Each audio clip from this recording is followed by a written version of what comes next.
Look at that!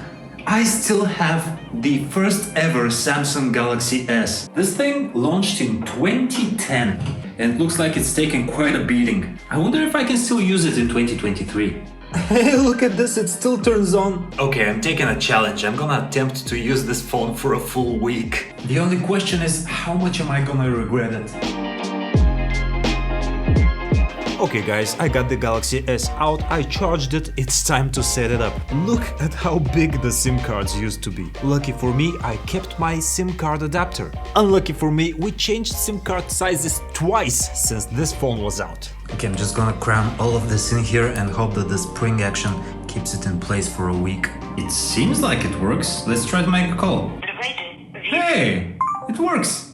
Okay, I am gonna need to get some apps on here. Unfortunately, this thing doesn't seem to be able to sync with my Google account anymore. And, as suspected, the Play Store doesn't work at all. Thankfully, this is Android, so I can find old APK files on the internet to install manually. Even then though, the world has moved on from these phones. YouTube, Facebook, Instagram, they just don't work. You might say, try opening them up in the browser. Well, YouTube is actually broken.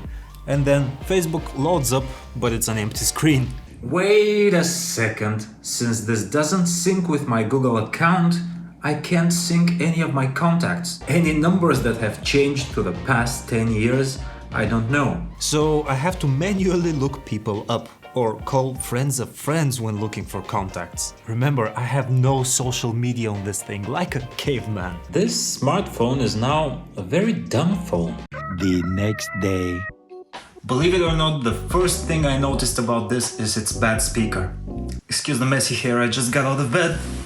I am a heavy sleeper and this monodriver's alarm sounds like nothing more than an annoying mosquito.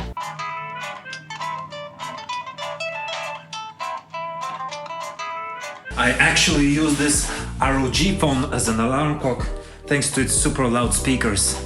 Those were the days. 13 years ago I actually had an alarm clock on my nightstand. I don't know where that thing is now.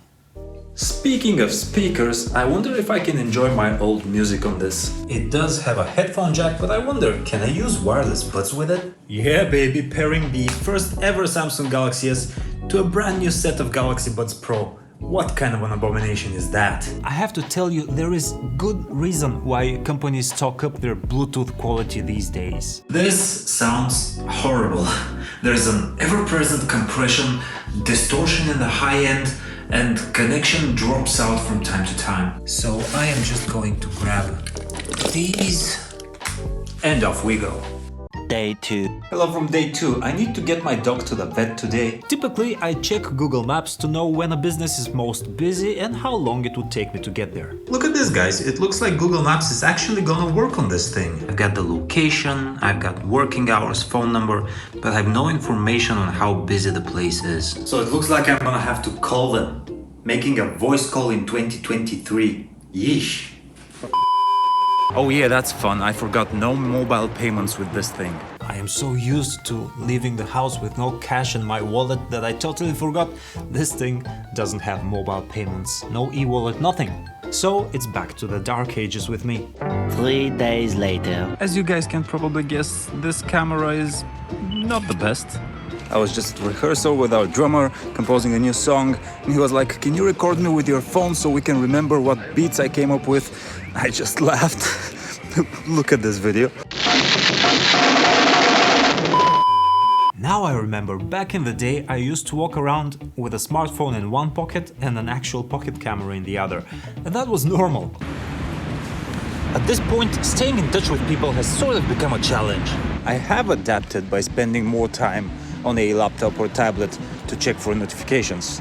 Thankfully, I did not set any rules that prohibit me from using my other devices, but sometimes I'm not home. Oh yeah, on the bright side, I did get the original Angry Birds to work on it. It runs terribly, it drains battery and the phone gets very hot, but look at those physics. The next day. Okay, we're halfway through this challenge now, and let me tell you, this phone is not useful. So far I found that in many places I go I just can't connect to the Wi-Fi because this thing does not support 5 GHz Wi-Fi, of course. Even at my house I had to activate 2.4 GHz to be able to use it. Thankfully I do get 3G everywhere, but then again I've got nothing to do on it, no functional apps, I can't follow social media stats, which I actually have to do for work, so I can't stay in touch. I cannot even order food from this thing. Unless I call somebody, that is. I just end up using my other devices more often, like my tablet when I'm on the go, or I just sit on my laptop more often at home. Actually, it didn't even work right as a smart phone. Here's something I had forgotten about. There's this bug.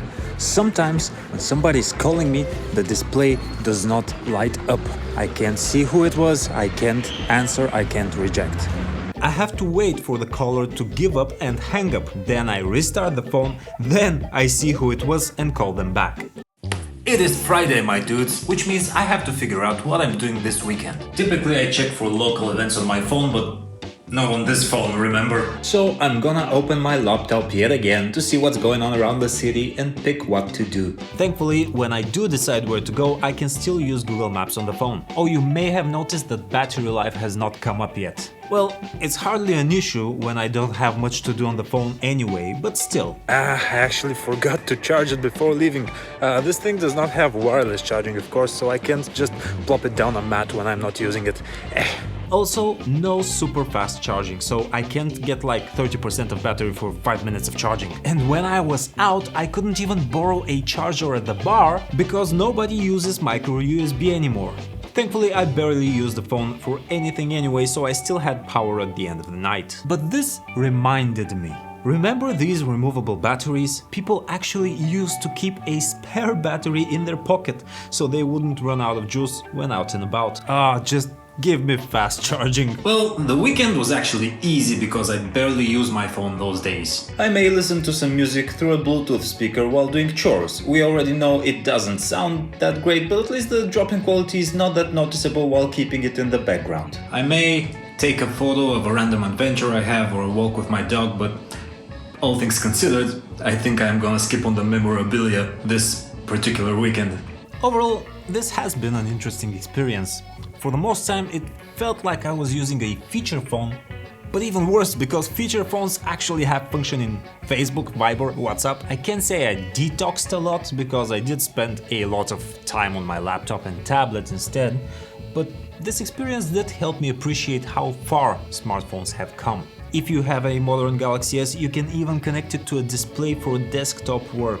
You can play games, so many games, not just Angry Birds. And having a camera that's actually good always at the ready is really nice. Well, that was it. Time to get rid of this piece of ancient history and get back to 2023. Speaking of, lots of exciting devices coming up. Stay tuned, subscribe, like this video. I'll see you next time. Bye!